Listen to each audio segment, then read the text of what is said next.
Olá, pessoal, tudo bem? Hoje eu vou falar sobre uma questão que é muito comum no consultório, que os pacientes perguntam o que é o manguito rotador. Então, eu vou falar um pouco sobre esse assunto de uma forma breve e informativa. Para quem não me conhece, meu nome é Larissa, eu sou fisioterapeuta, tenho mestrado e doutorado em fisioterapia. E para a gente começar a falar, né, antes mesmo até de chegar e começar a falar sobre o manguito, é interessante a gente falar que o nosso corpo é formado por vários músculos. Então, aqui eu tenho uma visão onde eu vejo com mais facilidade os músculos superficiais. Então, por exemplo, esse aqui é o trapézio. Eu tenho o trapézio superior, médio e o trapézio inferior. E eu consigo enxergar também aqui no ombro direito dessa imagem o deltoide, que é um músculo também superficial. Se a gente arrematar essa musculatura, né, e focar numa musculatura muito mais profunda, a gente vai entender e enxergar o manguito rotador. Então, quando a gente tem aqui uma vista anterior, então como assim?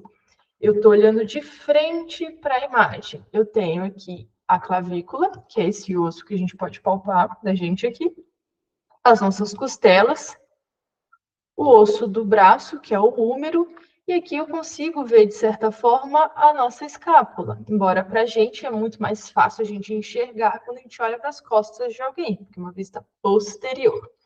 Mas então, entendendo essa vista anterior da escápula, a gente tem esse músculo que fica na frente dela, que é o músculo subescapular. Ele é responsável por fazer o movimento de rotação interna. Então, quando as fibras desse músculo se encurtam, acontece esse movimento de rotação interna do braço, tá? Continuando, quando a gente tem, então, uma vista posterior, essa não é uma imagem puramente posterior, né? Porque eu consigo ver um pouco dessa parte anterior da clavícula, da costela, desculpa. Então, é uma vista posterolateral que eu tenho aqui. Eu tenho as nossas vértebras, né? Pensando em toda a coluna. Eu tenho o osso do braço, que é o húmero de novo. Consigo enxergar a clavícula. Esse osso ele já faz parte da escápula, que é o nosso acrômio.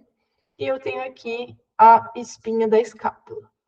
O músculo que está acima da espinha da escápula é o músculo supraespinal, que também faz parte do manguito.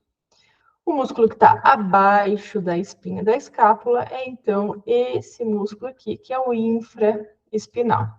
Esses dois músculos, pensando no músculo do manguito, né, no quarteto, que é completado, inclusive, por esse músculo menor aqui, que é o redondo menor, esses músculos, eles fazem um papel de estabilização e também movimentação. Então, pensando no infra e no redondo menor, eles atuam já no movimento de rotação lateral ou rotação externa, que é esse movimento para fora, tá?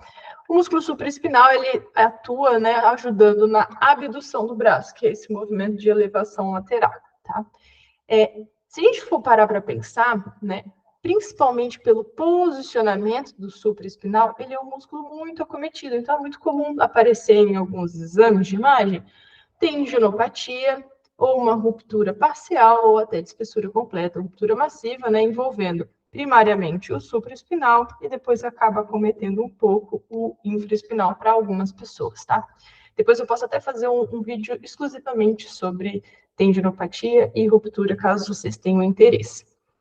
Seguindo, então, né, a gente pode ter uma visão diferente dessa mesma musculatura. Então, de novo, vista anterior, eu tenho aqui o subescapular. Continuando, eu tenho nessa parte posterior, né, acima da espinha da escápula, que inclusive a gente consegue palpar, tá? Só passar com os dedos nessa região posterior que a gente consegue palpar, né, com a ponta dos nossos dedos, a espinha da nossa escápula. Eu tenho aqui, então, em verdinho, o supraespinal, continuando o infraespinal, e para fechar o quarteto, o redondo menor. E, mais uma vez, né, como que esses músculos, eles atuam? Eles fazem tanto uma rotação quanto a estabilização. Então, se alguém perguntar, ou até mesmo se alguém você for explicar o que é o manguito para alguém, é um grupo de músculos, né, formado por 4, o supraespinal, infraespinal e redondo menor, Caso vocês queiram ter uma curiosidade, tem alguns autores que eles dividem o subescapular numa porção superior e inferior, né? No mais, como consenso, a gente tem 4 músculos mesmo do manguito. E, como eu disse anteriormente, né, eles fazem não apenas esse movimento aqui, que é um movimento de rotação externa, que está indo para fora, como o movimento de rotação interna ou medial, que está indo para dentro, tá? Então, eles atuam na estabilização e na rotação do ombro, tá bem? Certo. Então, caso vocês queiram que eu fale depois sobre tendinopatia ou ruptura, eu faço um vídeo aqui explicativo em relação a esse acometimento no manguito rotador. Tá certo? Muito obrigada.